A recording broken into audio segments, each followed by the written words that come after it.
New EEC filings reveal the new MacBooks, Apple Watches and iPhones for this year's launch. Plus, Sam Kohl has told us his roadmap, and I think he's missing a few things. I'm iCave Dave, and I simplify Apple so that everything just works for you. And if you want the latest Apple news, leaks and rumours every weekday at 12 UTC, like the video, subscribe to the channel and ring that bell. So yes, top story, new EEC filings giving us the product codes for a lot of the new Apple products. So the A2442 and A2485, those are the two Macs that we're expecting. So those, most likely, the MacBook Pro 14-inch and the 16-inch. We wouldn't be expecting multiple different codes for different chips inside, so no need to worry there. These are about form factors in general. The only thing that is different is normally if you do have cellular inside, so what this indicates to me is that we're not getting cellular in the new MacBooks Pro, but then we haven't had any leaks to say that we would be. It's something that we know that Apple is probably looking at, but it's not something that is happening at this point. And these MacBook Pros, of course, are the larger versions. They're also coming with the M1X inside, which is the more powerful variant of Apple's M1 chip, by basically throwing a lot more of those high-performance cores at it and taking out a couple of the low-performance efficiency cores. In addition to the new chip, there is also expected to be HDMI, SD card readers, USB-C, Thunderbolt, and MagSafe making a return to the MacBooks. And just to save time, if you see any renders in today's video, they're all by Apple Tomorrow on Twitter. You should go and follow him. So these Macs could well be those MacBook Pros that we've been waiting for what feels like probably about a decade at this point. But the leaks don't stop there, so we've also got Apple Watch numbers as well. Now these are, I say leaks, it's information that's come out that is not intended for the public, so I guess we could call it a leak. But these Apple Watches come with 6 model numbers sequentially, the A2473 to the A2477. And 6 model numbers seems a little bit confusing to me. I would normally say you've got the larger and smaller, and then you've got cellular and non-cellular. But that would only give us 4, so it seems almost as if there's one more that would have an option. I have a feeling maybe with the iPhone editions they're only making them with the cellular option. Maybe the editions this year you don't get the option of a Wi-Fi only. That would be interesting, but to make it up to 6 numbers, then we would need to have still 2 sizes in the edition. So if that comes true, that could be a little exclusive that we've kind of worked out. So maybe we don't get a non-cellular Apple Watch edition this year. We have also got new numbers as well for the iPhone 13. I won't bore you with the actual numbers, but we've still got 4 models, so it does look like we are sticking to iPhone 13 mini, iPhone 13, iPhone 13 Pro, iPhone 13 Pro Max. No massive surprises here, except the only surprise that I would say is that we don't have any iPad numbers here. And if these are the next ones to be released, then that would indicate that maybe we're getting Apple Watches, iPhones, and MacBooks at the first event in September, and then the iPads are being pushed off to October, perhaps. Which would be a strange way around of doing things, but it might just be true. As I said before, if Apple was to combine MacBooks with iPhones, especially with Apple Silicon, they get a really good time to showcase how powerful these things are in front of the most people that will probably watch an Apple event all year long. But speaking of these new MacBooks, Sam Kohl over at iUpdate has released his timeline of what's coming and when it's coming, so we're going to talk through that really quickly right now. So I know this isn't a great way of doing it, but this is the easiest way that I have right now. So on here we have what's already happened, and then we have what is going to happen over on this side. So fall 2020 we had our MacBook Air, MacBook Pro and Mac Mini. This much I think is accurate. Spring 2021 iMac, also accurate, that did happen. Now we get into speculation here at the fall section, and I think he's doing pretty well.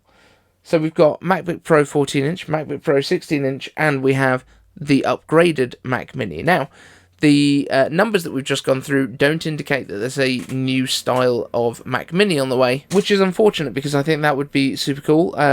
But this is not filling me with confidence for that. Having those numbers out there, we've only got 2 new Mac devices as far as we know. Now, there are 2 extra possibilities here. It could be that the redesigned Mac Mini that we've seen is not coming at this stage, and perhaps it's still using the same chassis as we have right now. If that's the case, then it might not need its own product number. because in general this is about form factors and not about the boards that are inside, unless it has different wireless stuff included. So there may be a Mac Mini, but if there is, I would assume that it is going to come in the current form factor, looking just like the M1 version, maybe in space grey. The other thing that we could see is, I know that we've been told that there isn't a larger iMac coming at this point, but what if we got a 24-inch iMac that also had M1X inside? I don't think that Apple needs to have a bigger display. I don't think that they need any more thermal capacity than they've got with the twin fan layout that they have in the iMac 24-inch. So if the issue is actually with the larger display size, it's not impossible that we get a 24-inch iMac with M1X inside. So that's my possible add-ons to the list that we have right here. Then when we get to spring, we have the MacBook Air M2. So this is the redesigned MacBook Air that we've been hearing about. So this is the colourful one, although Sam hasn't used one of the colours here, which is a little bit more confusing. But you can see that it does have the white display bezels and also the white keyboard. So that makes sense, but I don't think they're just going to release one MacBook Air at a spring event. I think what they're most likely to do is also have a 24-inch iMac, but we could also have an M2 based Mac Mini as well. So I think over here we actually need to still have the same number of things as here and here combined, and I think that's what we're going to get in spring next year. And then in the fall of 2022, I think we're also going to be replicating what we have in the 2021 column. So come fall of 2022, we will get our larger iMac, we will get our Mac Pro, we will get the MacBook Pros in 14 and 16 inch again, and the higher end Mac Minis. So I think this just needs to look a lot busier. Let me know what you think down in the comments. Do you think we're going to be getting stuff replaced every year? I genuinely do think that we will. I don't think that Apple's going to string it out any longer, because as much as anything else right now, most of the Macs, or at least the mainline Macs, have had at least annual, if not slightly more often than annual, upgrades. And I can't see Apple going to their own silicon and then slowing it down. So moving on to iCave answers for today, we have first of all the Duke of Kidderminster. iCave answers: how feasible do you think it would be for Apple to release a health-based wristband, something like a low-end Apple Watch with all non-health related functions stripped away? It'd be ideal for those of us who either don't want or can't afford a fully fledged Apple Watch. It's a really interesting question. I don't see Apple doing it. I think Apple is quite all in on the watch and it does all the other stuff, because I don't think they could make it much cheaper by removing that stuff, to be completely honest. You're still going to need your display for your workouts. You're still going to need your display for, well, I guess the time. I'm hoping we're not going to have to strip that away. But other than notifications, there's not a great deal of extra stuff that the Apple Watch does, at least in day-to-day use. Like, yes, you can use it as a remote for your TV.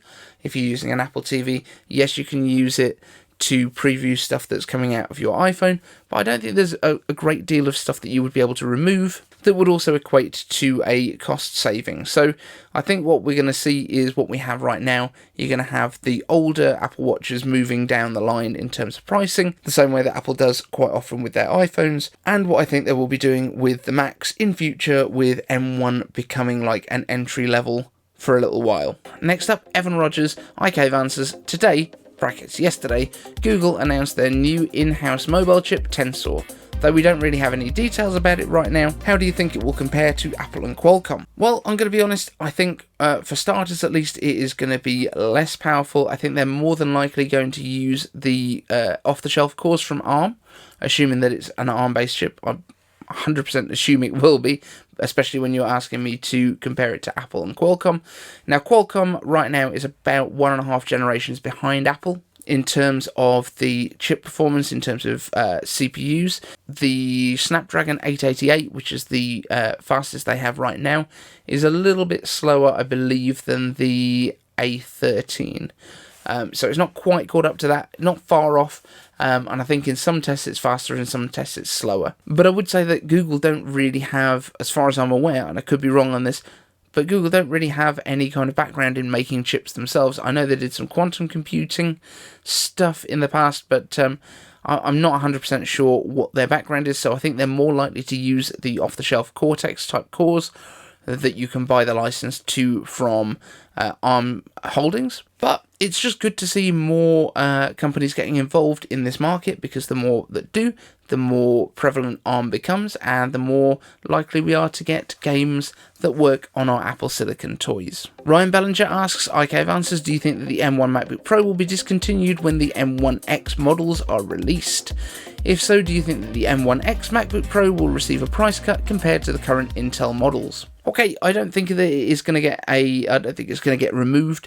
I think we're going to keep our $1,300 M1 MacBook Pro, and then the M1X is going to sit in that $1,700 price point. Now, what I think they could do next year, and I've said this in the past as well, is that they may well make a 14-inch model that includes the M2 inside. So that would be the M2 Pro version, which would have the longer battery life than the Air.